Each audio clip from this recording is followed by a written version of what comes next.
আমার আল্লাহ বলে, তারা তোমাকে ছেড়ে যায়নি, আমি তাদের সরিয়ে দিয়েছি, কারণ আমি তাদের কথোপকথন শুনেছি যা তুমি শুনোনি।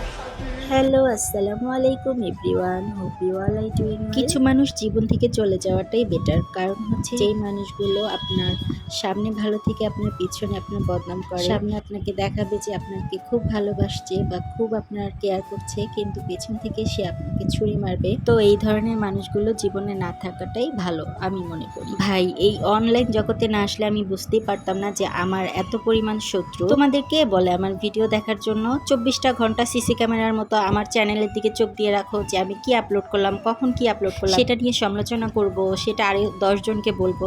কেন, তোমাদের কি আর খেয়ে দিয়ে কোনো কাজ নেই? আল্লাপাক যা কিছু করে ভালোর জন্যই করে। তো ওই সকল টক্সিন মানুষগুলোকে আমার কাছ থেকে যে আল্লাপাক সরিয়ে নিয়েছে, এই জন্য আমি আল্লাপাকের দরবারে লক্ষ কোটি হাজার শুকরিয়া আদায় করি। কারণ হচ্ছে এই সকল মানুষগুলোর কাছ থেকে আমি দূরে সরে আলহামদুলিল্লাহ এখন অনেক ভালো আছি, একা আছি, অনেক ভালো আছি। দরকার নেই ওই সকল শুভাকাঙ্ক্ষীদের যারা আমার পেছনে আমার বদনাম করবে এবং আমাকে নিয়ে হাসাহাসি করবে। তোমরা যাই করো না কেন, কোনো না কোনো ভাবে আল্লাপাক সেই কথাগুলো আমার কানে আমার পর্যন্ত পৌঁছেই দেয়। তো কি লাভ তোমরা পাও এগুলো করে আমি জানি না, তবে তোমাদের কোনো লাভ হয় কিনা আমি জানি না। আমার অনেক বড় লাভ হচ্ছে, সেটা হচ্ছে আমার গুনাহগুলো তোমরা তোমাদের ঘাড়ে নিচ্ছ, আর তোমাদের যে নামাজ রোজার সোয়াবগুলো আছে সেগুলো আমার ঘাড়ে আসছে। আলহামদুলিল্লাহ, আল্লাপাক এই জন্যই যা করে ভালোর জন্যই। তো যাই হোক, অনেক কথা বলে ফেললাম, চাই না যে এদের নিয়ে আর কোনো কথা বলতে, তারপরও কেন জানি না বলেও পারি না, কারণ আমি যতটা দেখি চুপ করে থাকতে চাই কিন্তু তারা আমাকে চুপ করে থাকতে দেয় না। তো ভিডিওর মাধ্যমে আমি তাদেরকে জানিয়ে দিলাম, আমি জানি আমার এই ভিডিওটাও তারা দেখবে, তো আমি তাদের জানিয়ে দিলাম আমি যে ভিডিওগুলো করি সেটা সম্পূর্ণই ফেসবুকে যে ট্রেন্ডি ভিডিও থাকে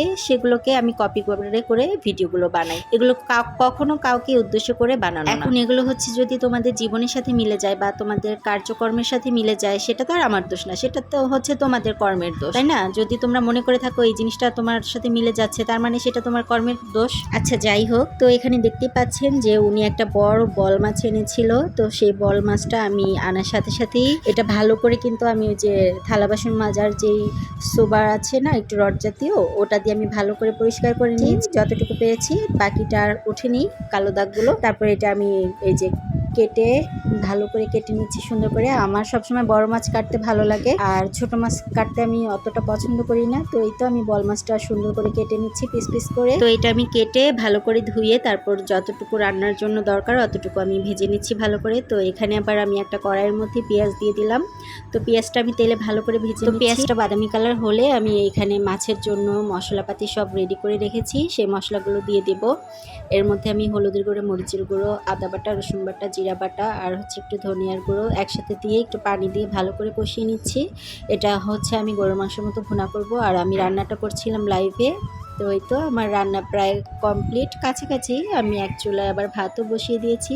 তো ওটাই আবার একটু ভিডিও নিলাম, আপনাদের দেখালাম যে আমি রান্নাটা লাইভে করছিলাম। আর আমার রান্না শেষ হতে না হতেই আমার একটা অনলাইনে অর্ডার ছিল, সেটা হচ্ছে টাওয়াল হ্যাঙ্গার। তো ওটাই, ওই পার্সেলটা নিয়ে এসেছিল ডেলিভারি ম্যান, আমি তাকে টাকা দিয়ে আমার পার্সেলটা রিসিভ করে নিচ্ছিলাম। তো এই তো অনেকেই বলে আমার ফ্ল্যাটটা দেখতে অনেক সুন্দর। তো ফ্ল্যাটটা অনেক সুন্দর, ঠিক আছে, সব ফ্ল্যাটে যে সব জিনিস থাকে এমনটা না। তো এই ফ্ল্যাটের একটা জিনিস কম ছিল, সেটা হচ্ছে টাওয়াল হ্যাঙ্গার। তো সেই হ্যাঙ্গারটাই আমি অনলাইন থেকে অর্ডার দিলাম। এই যে দেখতে পাচ্ছেন, এটা হচ্ছে আমি এখন আপনাদের সামনে ওপেন করব। তো জিনিসটা আমি ভেবেছিলাম একটু নর্মাল হবে, যেহেতু দাম একেবারেই কম। তো আমি খোলার পরে দেখলাম যে না, আলহামদুলিল্লাহ দাম অনুযায়ী জিনিসটা খুবই ভালো। তো আপনাদের যদি কারো ঘরের ছোটোখাটো প্রয়োজনীয় জিনিসের দরকার হয়ে থাকে, তাহলে আমি এদের পেজ লিঙ্কটা আমার ভিডিওর উপরে দিয়ে দিব, কারণ আমার এখন পেজের নামটা মনে নেই। তো আমি ওদের পেজ লিঙ্কটা বা পেজের নামটা আমার ভিডিওর ডেসক্রিপশনে মেনশন করে দেবো। তো ওই তো আমি টাওয়াল হ্যাঙ্গারটা খুলে, এখন এটার একটা স্টিকার থাকে, সেই স্টিকারটা খোলার আগে আমি একটু মেপে নিচ্ছিলাম যে কোথায় লাগালে ভালো হয়, যেহেতু এটা স্টিকার সিস্টেম, যাতে পরবর্তীতে তুলতে না হয়। তো আমি এখন স্টিকারের উপরে পাটটা খুলে এখন লাগিয়ে নিচ্ছি। আর এটা অবশ্যই অনেক ভালো একটা হ্যাঙ্গার ছিল, মানে অনেক মজবুত। তো আপনাদের যাদের ঘরের জন্য প্রয়োজন, টুকিটাকি অনেক রকমের জিনিসই পাওয়া যায় এদের পেজে। তো আপনাদের যাদের প্রয়োজন অবশ্যই তাদের পেজটা ঘুরে আসতে পারে, এখানে নিত্য প্রয়োজনীয় অনেক জিনিসপত্র পাওয়া যায় অল্প দামে। আমি প্রায় সময় আমার ঘরের জন্য এদের পেজ থেকে অর্ডার করে থাকি, আর জিনিসগুলো ভালোই হয়। তো আমার হ্যাঙ্গার লাগানো শেষ, এখন এর মধ্যে আমি গামছা রাখছি। আমি পরে টাওয়ালি কিনবো, তো আপাতত একটু গামছা রেখে দেখছিলাম যে কেমন হয়েছে। আর এই তো আজকের ভিডিও এই পর্যন্তই। আমার ভিডিওগুলো যদি ভালো লেগে থাকে তাহলে অবশ্যই লাইক, কমেন্ট, শেয়ার করতে ভুলবেন না। সবাই ভালো থাকবেন, আল্লাহ হাফেজ।